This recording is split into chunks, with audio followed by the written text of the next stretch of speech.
How to do a transfer of multiple policies into one in Fintegrate. In this scenario, I have an existing case called consolidation in my Fintegrate review for my client Maggie Williams, where I already have proceeded to the risk analysis after she's completed the questionnaire. We've plugged in all her existing policies, which I'm going to look to consolidate into one. So that's exactly what I'm going to do in this recommendation. So in this scenario, what I'll assume is that I'm going to firstly transfer that SIPP.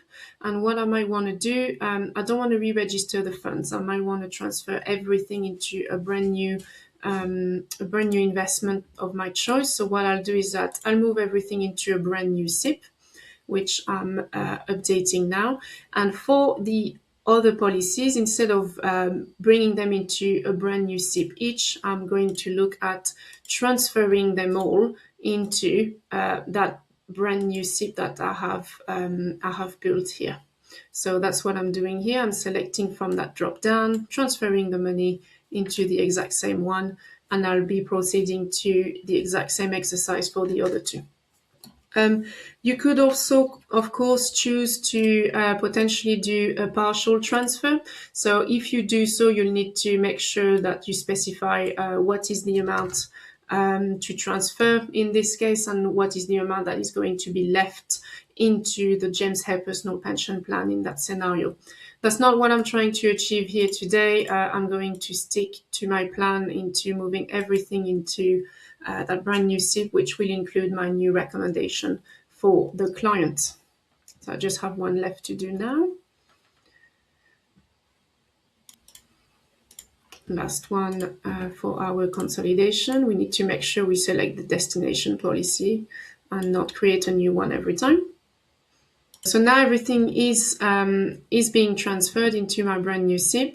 I can see all my transaction records here, but now it's consolidated them all into 400K, which is in that brand new SIPP that I will need to manage, because as you can see, there is no investment selected because it's brand new.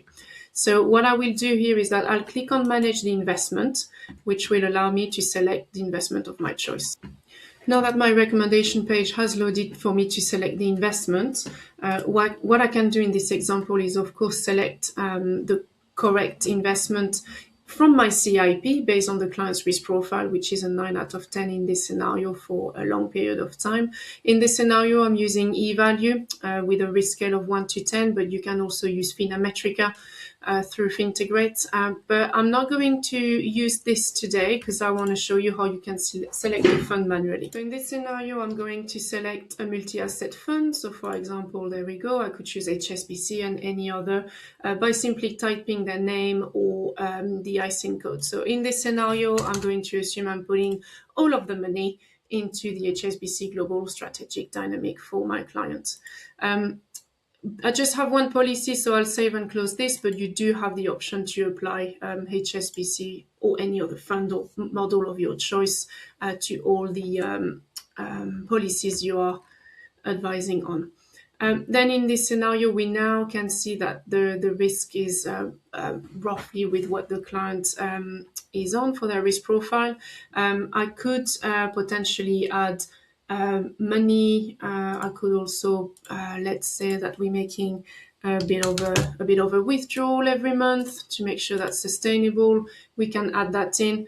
And by doing this, we've already calculated which platform is the most cost-effective platform for an investment in a SIPP worth 400K. So that's been selected based on the CIP I have built with all my platform charges in the Fintegrate settings and the CIP selection, but you can always override this. So if, for example, you want to use, in my example again, 7IM or Nucleus, these are the available platforms for you to choose from that drop down, and you can even add a further discount into this. But let's assume we're happy with the standard Aviva charging structure that I've set up. I am now able to compare the previous investment versus what I've done. So obviously now we've consolidated all the policies into that one SIPP, which makes it much clearer for the client.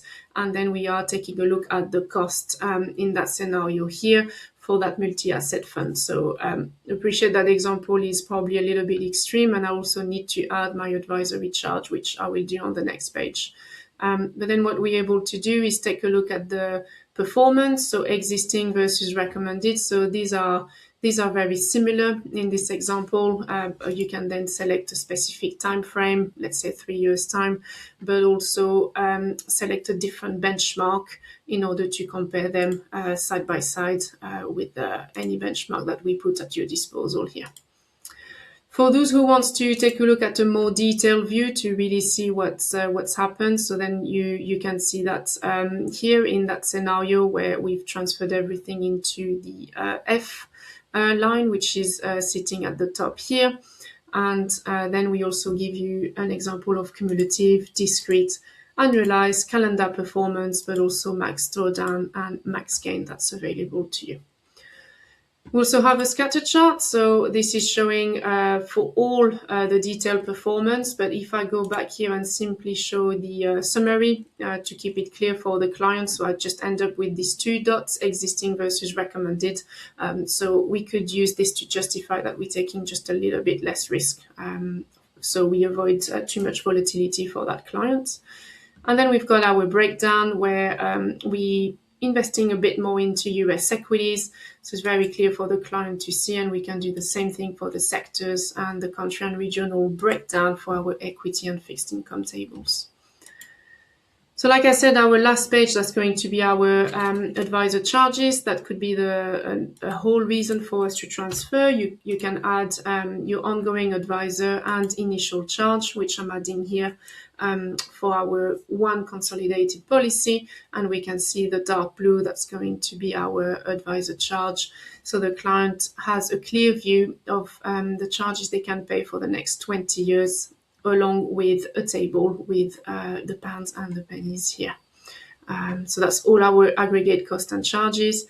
And the last page, as usual for you, the summary, is to review everything I've been through and add your executive summary, as well as download the report as Word or PDF. You can also upload these files to IntelliFlow.